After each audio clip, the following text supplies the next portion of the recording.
Сайн байцгаана уу? Welcome back to my channel. Энэ удаагийн дугаараар та бүхэнд эрүүл аав өвчтэй аав гэх миний анхны номын талаар танилцуулах болно. Ус аймгийн нийтийн номын сангийн сан хөмрөгчтэй уран чимэг та бүхэнд танилцуулах болно. За сайн байцгаана уу? Та бүхэндээ өнөөдрийн мэндийг хүргэе. Ингээд өнөөдрөөс эхлээд та бүхэндээ шивхүү эрдэнэ буюу ганцрын эрдэнэ эрүүл аав өвчтэй аав номны талаар товч мэдээлэл та бүхэндээ хүргэхээр зориод байна. Тэгэхээр цадвал энэ номныхаа бүлэг бүлгээр нь одоо 1-р бүлэг, 2-р бүлэг тэгээд бүлэг бүлэгтэр нь юу тухай өгүүлснийг дэлгэрэнгүй танилцуулахаар одоо шийдээд байна. Тэгэхээр миний хувьд бол энэ номыг бас уншсан тогтмол одоо уншдаг бас ширээнийхаа номны маань нэг болсон байгаа. Тэгэхээр маш олон өргөөжтэй хэрэгтэй мэдээллийг агуулсан ийм ном байлээ. Тэгэхээр би бас одоо өөрөө ганц өөрөө уншаад одоо үлдээх биш бас та бүхэнтэй бас одоо ингэ танилцуулаа тий хэрэгтэй мэдээлэл нэг номноос аваасаа магадгүй аваад өхнөөс өөрийнхөө эрүүл амьдралыг бүтээгээсэй гэж бодсныхаа үднээс та бүхэнтэй ном танилцуулахаар бэлдээд. Тэгэхээр эрүүл аав өвчтөө аав гэж яагаад одоо зохиолч маань намайг нэрсэн бэ?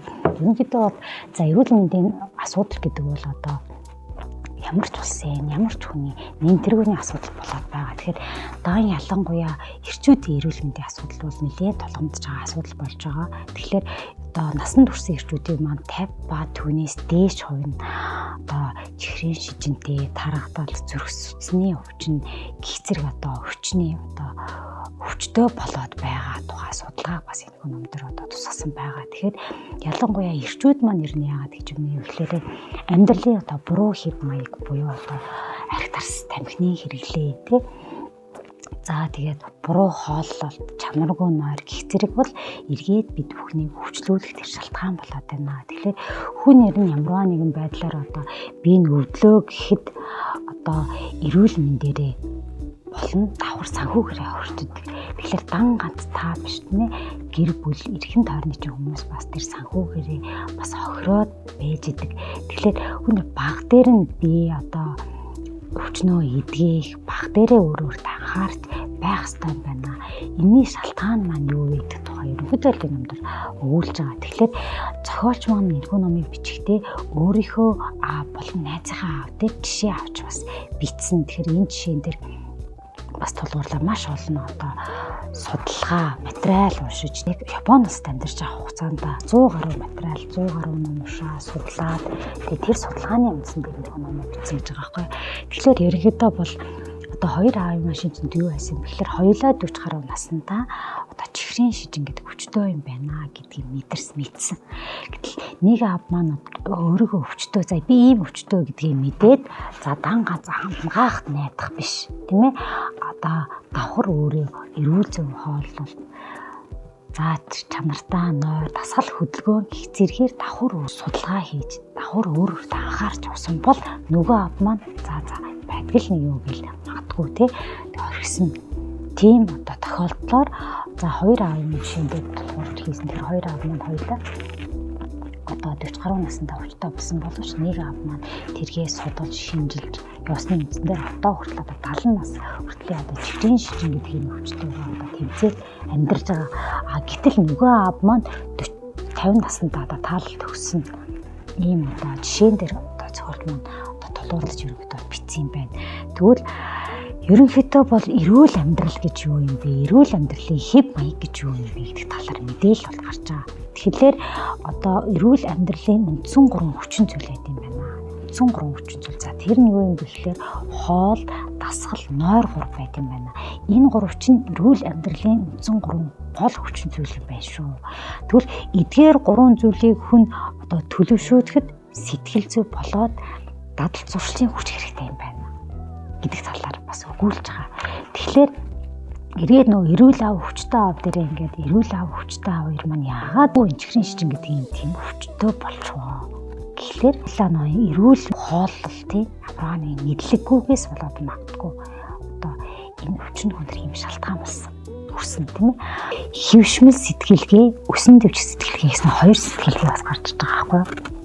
Юу юм бэ гэхэлээ хөвшмөл сэтгэлгээ гэдгийг нэг өсөндөө одоо за манайхны ерэн төлхөө ерэн ажиглахад нэг шинжээд өгчтэй. За яах тэгээд болчихно тий. За хизээнээс нь тэгэл болоод ирсэн. За би бараг л энийг л хэрэгжилж чадахгүй бол би арга амьд явчихдаггүй. Би хэрэгсээр агаал өхөн. Ер нь одоо ээж аавуудын маань бас гаргадаг нэг тийм том алдааш байдаг шүү дээ. Энд чинь эрүүл мэнд муу гэж шүү ээж. Та энийг битгий хэрэглээч. Бидэнд ч гэсэн байдаг асуудал. Тэгэл болохгүй гэсэн юм руугаа зүтгэдэг. За яад тэгээ хэрэглэж байгаа л үхий эзэнээс хэрэглээл ирсэн. Би угаасаа л энийг хайж чадахгүй гэдэг энэ одоо хөвшмөл сэтгэлгээндээ баригддаг. Өснө дэвж сэтгэлгээ үлдгүүл юу юм бэ гэхлээрээ эргээд нөгөөдөө судалдаг. За энэ зүйл маань одоо миний биед сайн уу муу юу тий.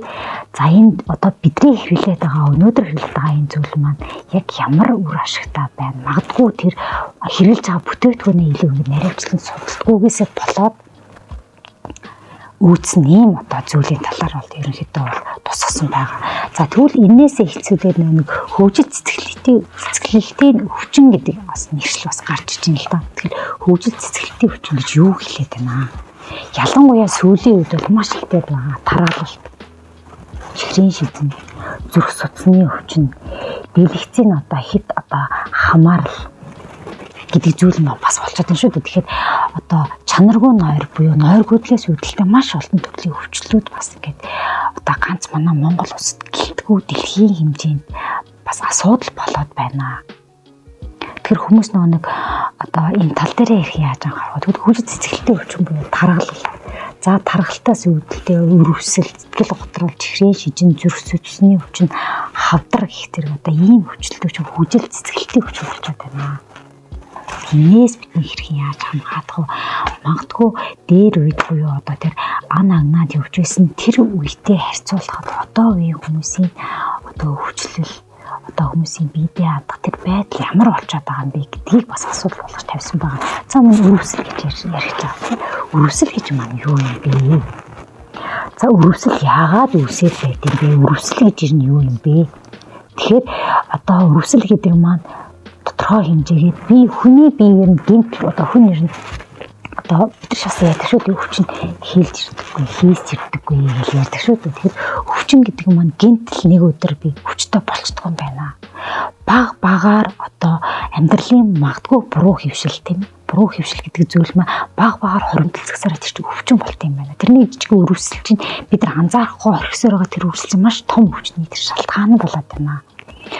Өрөвсөл гэдэг одоо ингээд халуурж гин ямар нэг ханиад аваад халуурж гин нус хоож гин гэдэг маань эмчнэр хэлдэг шүү дээ. Биеийн эсргүүцэл одоо сайтай байгаа болоод одоо бид одоо халуурах тэрх шинж тэмдэг идэрд юм аа гэдэг яг тэр тоонд бас үүсэн байгаа. Юу гэхээр гаднаас ямар нэг төрлийн вирус орж бие чинь орчиход бие чинь тархалгааны систем тэрхүү вирусыг тэмцэж байгаа тэр илэрлэн гинэ одоо халуурах, нус гоож байгаа.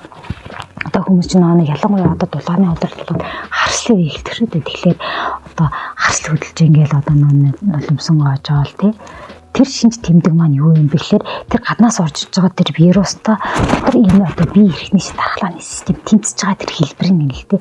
Яг тэн дээр нь бид хүн юунд анхаарах вэ гэхээр тэн дээр бид нар эрүүл зөв хоолтой анхаарч хөдөлгөөнд анхаарна, нойрондоо анхаарах хэрэгтэй юм байна.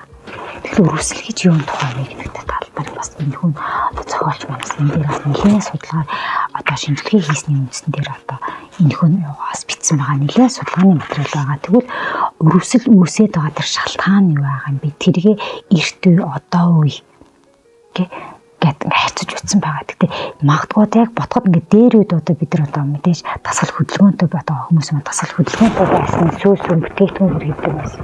Гэтэл одоо дасгал хөдөлгөөн гэдэг нь байхгүй болоо сүүл бүтээгдэхүүний хэрэглээ маш багаслаа. За тэр нэн ялангуяа одоо боловсруулсан хоол хүнс маш хэрэглэдэг болсон сүүлийн үед тий. Транс тос хэрэглэдэг болсон. Гэрэл чийдэн дижитал интернет орчны юм нэг нөлөө хит яахан туяаны нөлөө маш их болсон. Энэ бүхэн чинь эргээд өрөвсөл маань хүнд өвчин болох тэр шалтгаан болоод байна гэдэг талаар. За мөн тэгээд би сэтгэлийн хямрал яагаад хүрэн сэтгэлд хямралд ороод байдгийг сэтгэл зүйн хямрал гэж юу байдгийг сэтгэл зүйн одоо хямдар буюу тэр стресс гэдэг зүйл хүний бие бас байх ёстой зүйл гинэ. Стресс бас байх ёстой зүйл тодорхой хэмжээгээр тэр стрессийн шалтгаан буюу стрессийн төрлүүд байт юм байна. Стрессийн дотор 5 төрөлтэй байдаг гэж байна.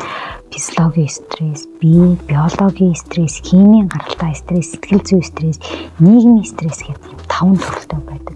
Тэгвэл бид нар тэр төрлөөр стрессийг хэрхэн яаж ангилж, хэрхэн яаж зохицуулж явах хэрэгтэй байдаг тийм.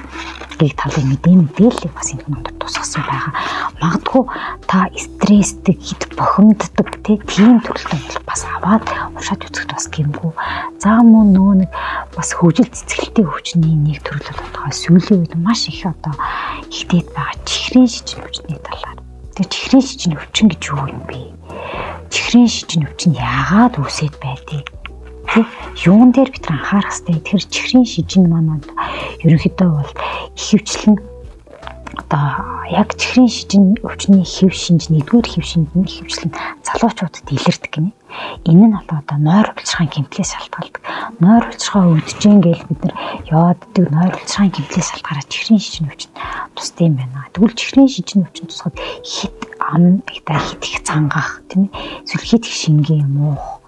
За одоо шээсний тоо улшрах, арьс захнах, хит жин одоо нэмэх, хит жин хасах. Энэ зэрэг шалтгаанууд бас нэг чихрийн шижингийн шалтгаан болоод идэв юм байна. Тэгвэл энэний илрэх насны юм бэ? Шинж тэмдгийн юм бэ? Мэдээлэл. За жирэмсний үед чихрийн шижин яаж анхаарах вэ? За тэгээд энээс үүдлээд нөгөө тархалт гэдэг юм гарч ирж байгаа. Тархалтаа яаж тэмцэх? Тэ тархалтаас яаж урьдчилан сэргийлэх? Тархалтын одоо хэв шинжүүдийн талаар бас энэ юм дээр мөн өгүүлсэн байгаа. За мөнтэй тархалтаас тэгэл хүн чинь ингээл биеийн өдөөлж ихрээ чинь тусаал магадгүй тархалах хэд турах нөлөөнүүд нь ихсэл ингээл ирэхээрээ тэгэхэд нэг сэтгэл готрол ер нь хүн чинь биед ямар нэгэн өдөөд ирэхээрээ хүн чинь ингээл сэтгэл зүгээр унаал ингээл ирдэг шүү дээ. Тэгвэл эн чинь эргээд ингээд бас нэг одоо тархалтч бай одоо хэд турахч бай хэд тархалахч бай тэр чинь эргээд хүний сэтгэл зүйд нөлөөлөд ирдэг юм байна. Эннээсээ эхлээд хүний сэтгэл готрол гэдэг зүйл үүсдэг юм байна. Тэгээ энэ өвчнүүд чинь ингээд хит даамтраад ирэхээрээ нөгөө нэг айхтар түүхний яриад байгаа нөгөө хавдар гэдэг өвчин чинь гарч ирээд байна. Хавдар, хорт хавдар буюу хавдар гэж юу юм бэ? Хорт хавдар гэж юу юм бэ гэхээр биеийн энгийн эс бидний биед байдаг тэр энгийн эс хэвийн бус байдалд орж хяналтгүйгээр өсч үржиж хавдах тэр шинж тэмдэглэл хавдар гэдэг юм байна. Хавдар мань хортой хоргуу гэж ангилаад байна. Хортой хавдар гэж юу вэ? Хоргуу хавдар гэж юу вэ? Хортой хавдар хоргуу хавдрын тэр одоо шинж тэмдэг нөлөө гэдэг талыг бас тусгасан байна. За мөн тэгээд одоо сүүлийн хүмүүсийн хэд хэрэглээ болоод байгаа арх тамхи ямар хавдарт хүргээд байна. За тэгсэн чинь тамхи чинь үүсгэний хорт хавдар одоо хоолойн хорт хавдар, давсганы хорт хавдар үүсэх тэр эрслийг тамхи маань нэмэгдүүлээд арх маань яагаад вэ гэхэлэр илэгний хорт хавдар, улаан хорт хавдар, амны хөндийн хорт хавдрыг үүсэх тэр эрслийг арх нэмэгдүүлээд байна. За өөх тостой хоол буюу боловсруулсан махан бүтээгдэхүүн маань бүдүүн гидсний хорт хавдар. За хит ягаан туяан бол арсны хорт хавдар. Одоо сүүлд арсны хорт хавдрыг маш их бас газар авч байгаа гэл одоо ярьж байгаа. Тэгэхээр хит ягаан туяаны одоо төлөөнөөс эн чинь үсээд байна. Тэгвэл энэ бүхнээсээ бид нар яаж хамгаалах юм бэ? Үнэхээр тэр нэг одоо 40 настай даа чихрийн шижин тусаад 50 нас хүрсэн аав шиг байх уу? Аль эсвэл та 70, 80, 90 хүртлээ тэр өвчнөйтэйгээ ингэ тэмцэн амьдрах уу? Тэгэхээр нойргуудл бас энэ төр тусгасан байгаа. Тэгэхээр нойргуудл маань ямар болоод байгаа? Тийм ээ, нойргоо одоо таны одоо нойрны төвшин ямар байна? Магадгүй нойр хүрхгүй байна гэж бид хүн чинь нэг утас үздэг тий. За ингээл орой болохоор за нойр хүрдэггүй гэж бас утас үздэг. Тэр чинь эргээд нөгөө нойргуудлээс үүсэж байгаа элдийн онц өвчин дээр хит ягаан туяаны тэр одоо хор нөлөөч тандаас юм ирээд шүү дээ. Тэгвэл энтэй эргээд тэр яаж тэмцэх юм бэ? Магадгүй нойргууд өгдөөд байгаа бол та дан ганц эмд биш дан ганц хамгаах тэр нь ямарваа төрлөө өвчин тусахад тий ямарваа төрлөөр өвдөхөд ямарваа төрлөө өрөвсөл ингэж ирэхэд та дан ганц эмээд биш эмийн бус аргаар буюу хөдөлгөөнөөрөө бусад хоолоороо яаж зохицуулж болох талаар мэдээллийг авах эсвэл та бүгд одоо эрдний маань эрүүл ав хүчтэй ав гэх юм уу авч уншаарай. Тэгээ дараагийн дугааруудаа дараа дараагийн бүлгүүдийнхаа тухай бүгдээрээ дэлгэрэнгүй сайхан ярилцаад та бүхэндээ бас дараа дараагийн бүлгүүд дээр юун тухай өгүүлсэн цаашд яаж анхаарах талаар мэдээний дээлийг дараа дараагийн дугаартаа та бүхэндээ хүргье явъя. Анхаарал хандуулсан та бүхэндээ баярлалаа.